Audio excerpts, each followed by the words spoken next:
Hi hello friends வணக்கம். Welcome to TN for tech Tamil channel. எல்ஐசியினுடைய புதிய சேவிங் பிளானான ஜீவன் ஆசாத் டேபிள் நம்பர் 868 பாலிசியை பற்றி தான் இன்றைக்கி இந்த வீடியோவில் பார்க்க போகிறோம். வீடியோவை ஸ்கிப் பண்ணாமல் பாருங்கள். வீடியோக்குள்ளே போகிறதுக்கு முன்னால் நம்ம சேனலை இன்னும் சப்ஸ்கிரைப் பண்ணலை அப்படின்னா உடனே சப்ஸ்கிரைப் பண்ணுங்கள். கூடவே மறக்காமல் பெல் ஐக்கானை கிளிக் பண்ணி ஆளுங்கிறத செலக்ட் பண்ணிங்க அப்படின்னா நம்ம சேனலில் அப்டேட் பண்ணுற யூஸ்ஃபுல்லான இன்ஃபர்மேஷன்லாம் உடனே உங்களுக்கு நோட்டிஃபிகேஷனாக வரும். வாங்க வீடியோக்குள்ளே போகலாம். எல்ஐசியினுடைய ஜீவன் ஆசாத் டேபிள் நம்பர் 868 பாலிசி ஒரு நான் லிங்க்டு பாலிசி, அதாவது எந்த விதமான பங்கு சந்தையும் சாராத ஒரு பாலிசி. இந்த பாலிசியை ஃபிக்ஸ்டு பெனிஃபிட் பிளான் அப்படின்னே சொல்லலாம். எதனால் அப்படின்னு பார்த்தீங்கன்னா, இந்த பாலிசியில் கேரண்டீடு மெச்சூரிட்டி அமௌண்ட்டை பாலிசியை எடுக்கும்போதே நீங்கள் தெரிஞ்சுக்கலாம். இந்த பாலிசி ஒரு லிமிட்டட் ப்ரீமியம் பேமெண்ட் பாலிசி, அதாவது பாலிசியினுடைய கால அளவை எவ்வளவு காலம் நீங்கள் செலக்ட் பண்ணுறீங்களோ அந்த கால அளவு முழுவதும் இந்த பாலிசிக்கான ப்ரீமியமை செலுத்த தேவையில்லை. பாலிசியினுடைய கால அளவில் குறைந்த கால அளவே இந்த பாலிசிக்கான ப்ரீமியமை நீங்கள் செலுத்தணும்.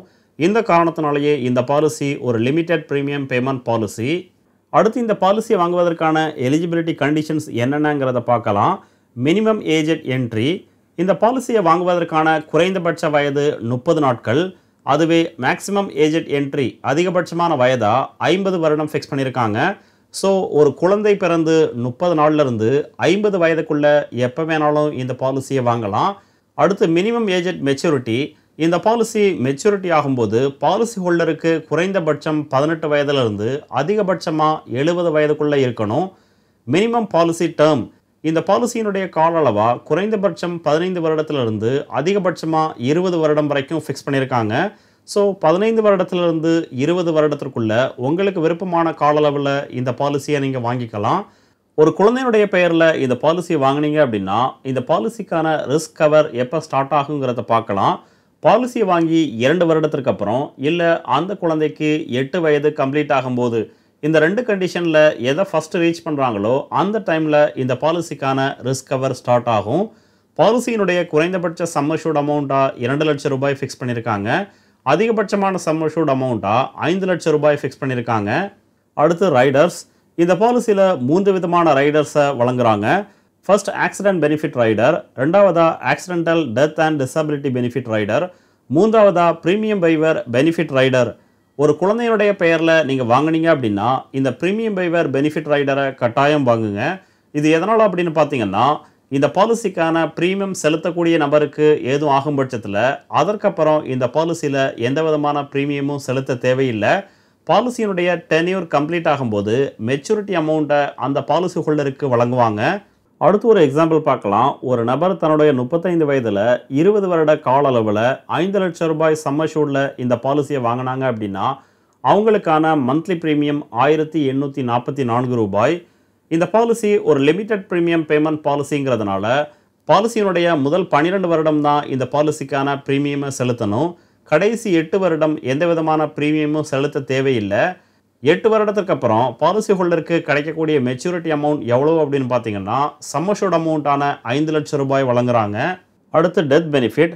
ஒன்ஸ் இந்த பாலிசியை வாங்கினதுக்கப்புறம் பாலிசியினுடைய இடைப்பட்ட காலங்களில் பாலிசி ஹோல்டருக்கு ஏதோ ஆகும் பட்சத்தில் அவங்களுடைய நாமினிக்கு இந்த பாலிசியினுடைய சம் அஷ்யூர்ட் அமௌண்ட்டான 5 லட்சம் ரூபாயை உடனே வழங்குறாங்க. Next loan facility. ஒன்ஸ் இந்த பாலிசியை வாங்கினதுக்கப்புறம் பாலிசியினுடைய இடைப்பட்ட காலங்களில் லோன் ஏதாவது நீங்கள் வாங்க விரும்புனீங்க அப்படின்னா அதற்கான ஆப்ஷன்ஸை வழங்குறாங்க. பாலிசி வாங்கி 1 வருடத்திற்கு அப்புறம் இந்த பாலிசியின் மூலமாக நீங்கள் லோன் அப்ளை பண்ணி வாங்கலாம். அடுத்து சரண்டர் ஆஃப் பாலிசி. ஒன்ஸ் இந்த பாலிசியை வாங்கினதுக்கப்புறம் பாலிசியினுடைய இடைப்பட்ட காலங்களில் இந்த பாலிசியை சரண்டர் பண்ணி உங்களுக்கான அமௌண்ட்டை திரும்ப பெற விரும்புனீங்க அப்படின்னா பாலிசியை வாங்கி 1 வருடத்திற்கு அப்புறம் இந்த பாலிசியை நீங்கள் சரண்டர் பண்ணி உங்களுக்கான அமௌண்ட்டை திரும்ப பெறலாம். ஆனால் சரண்டர் பண்ணும்போது உங்களுக்கு கிடைக்கக்கூடிய அமௌண்ட் ரொம்பவே கம்மியாக தான் இருக்கும். அடுத்து டேக்ஸ் பெனிஃபிட். இந்த பாலிசியில் நீங்கள் செலுத்தக்கூடிய ப்ரீமியம் அமௌண்ட்டுக்கு income tax act under section 80C படி வரி விலக்கு பெறலாம். கூடவே இந்த பாலிசியின் மூலமாக கிடைக்கக்கூடிய maturity amount completely tax free.